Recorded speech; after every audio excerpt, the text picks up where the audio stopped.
fellies? Welcome into Trashy Football, a different species of Tennessee Titans podcast. Today we are going to be gearing up for week 1 and breaking down everything you need to know for when the Titans head into Chicago this Sunday. I'm your host, Trashy, and this beautiful marsupial to my right is my co-host, Possum. How the hell are you, man? Trashy, I'm so pumped, brother. Football's really here, man.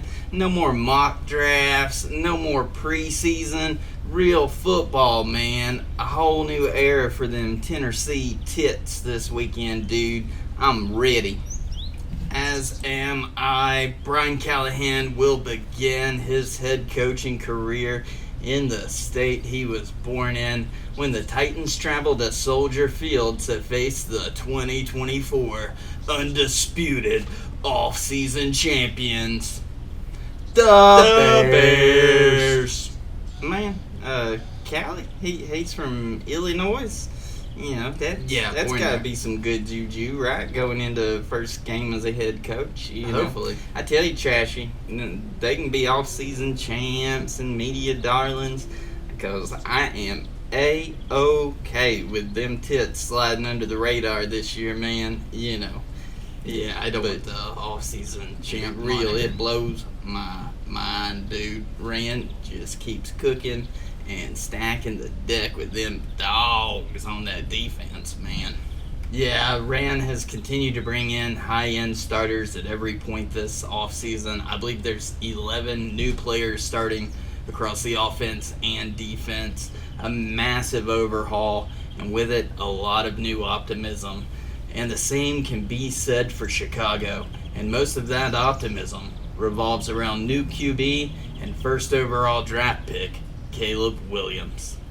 Or as Big Jeff likes to call him, Chain and nails. In a game. I can't wait to say that to him. Caleb Williams has been dubbed by many as a generational prospect, and some even going so far as to predict that he will enter day 1 as a top 15 QB in the league.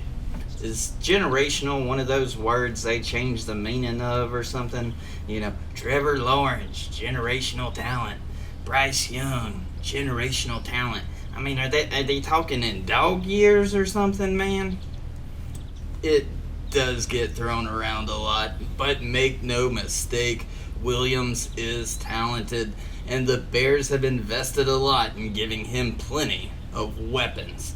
After stealing DJ Moore from the Panthers last season, the Bears traded with the Chargers to snag Keenan Allen, giving them 2 receivers who went for over 1,200 yards last season.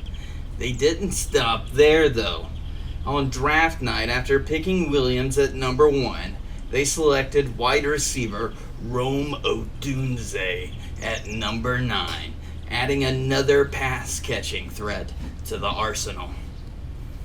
Yeah. I know. I ain't gonna lie. It's a good pass-catching group, you know, man. But first of all, I gotta say, can you imagine how many retirement home jokes there would be if the Tits had traded for a 32-year-old wide receiver? Yeah, there'd be a lot. Just saying. But them Tits got some corners now, dude. We're not sending Trey Avery and Christian Fulton out there lined up 15 yards off the ball anymore, man. Snead, Cheeto, McCreary, they're going to be in their face. Should be a very competitive position battle. A big test for this totally revamped Titans secondary. However, Williams' ability to take full advantage of those pass catchers will depend on the O-line giving him time. And that may be where we see the most likely chink in this offense's armor. Much like the Titans, the Bears' O-line struggled last season, though it can be argued some of that was caused by Justin Fields. Yeah, that seems legit. Also like the Titans, the Bears brought in a new center, trading for Buffalo backup Ryan Bates. Damn, a backup?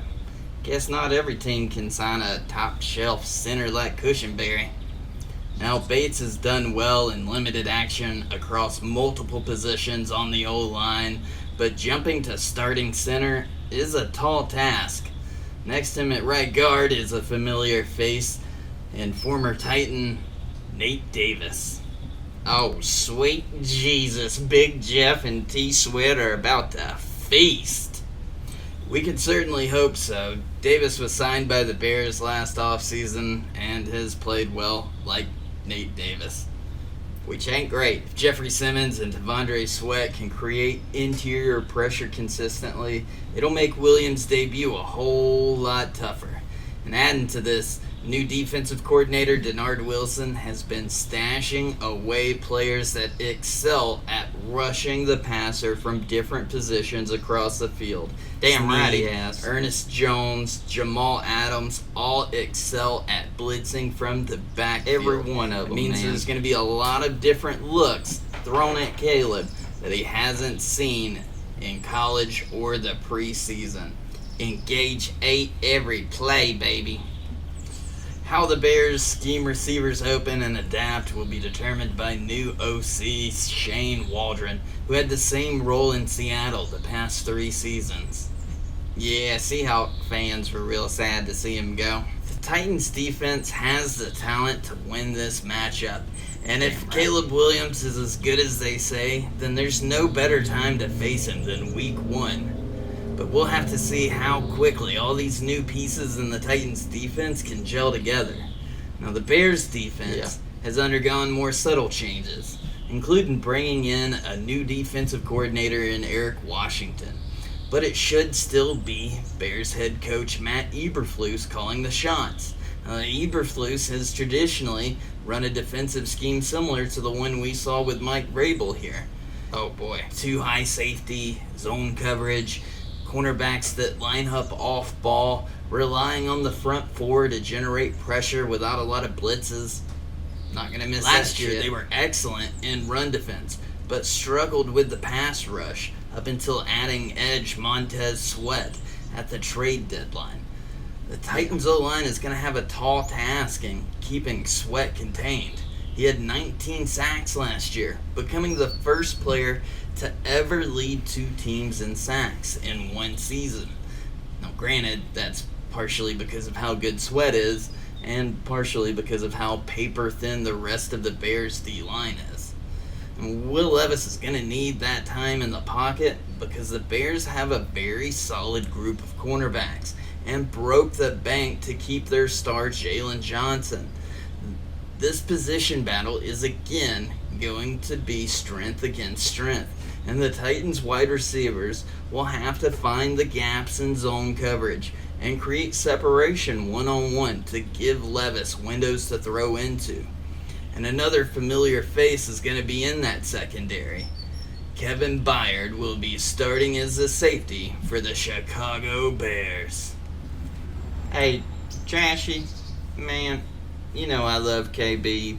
Titans legend for life. We all love KB. Mayor of Murfreesboro, man, but who would you rather have playing center field in 2024?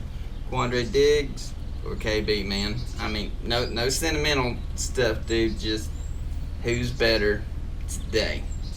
Really, Possum? You gonna throw that one on me, man? Dude, I'll just say, be honest. seeing KB last season, after watching him with the Eagles, I'm going to say Diggs. damn right you would. Every one of us would say Diggs. The Bears Thinking run... with our heads, not our hearts. Continue. Thank you. The Bears' run defense should be solid again. They're bringing in a really solid linebacking duo of Edwards and Edmonds. Sounds like a law firm. We've seen Callie using screens, play actions, bootlegs heavily throughout the preseason, and all of those are reliant on the threat of the run, so the Titans are going to have to find a way to be balanced. And most of all, it's going to take a really good game from Will Levis. Man, Levis just has to show up and look like the dude, man. You know, Maybe Caleb Williams is the second coming of Joe Montana, generational talent, blah, blah, blah. He's a rookie, man, making his debut. Will should look like the better QB on Sunday. It's year 2. He's played in the league before with a lot worse squad than he has this year. I think old Billy Jeans is about to open some eyes this season, man. I think so too. Hopefully it begins this Sunday in Chicago. Possum, what is your score prediction? Man, Trashy, I'm going to be conservative. I'm going to say 33-10. Tits win, baby. Right. Well, I'm also going to predict a Titans upset, but a much closer score of 17-10. Come on, Trashy, dream big, baby. We're undefeated, man. Yes, we are. Guys, let us know how you think things are going to go down in the comments. Yeah, guys, if you don't comment or like, subscribe, you can jinx the Titans and shit, man. Yeah, I ain't true. saying it's gonna happen. I ain't saying it couldn't happen, and I I wouldn't want that on my conscience. We trying to win a Super Bowl here, dude. Damn straight. Hit the like button, please. Leave a comment. Come on. That's all the time we have. We'll see you next week to discuss the aftermath. Peace out. Tits up, baby. Hootie hoo.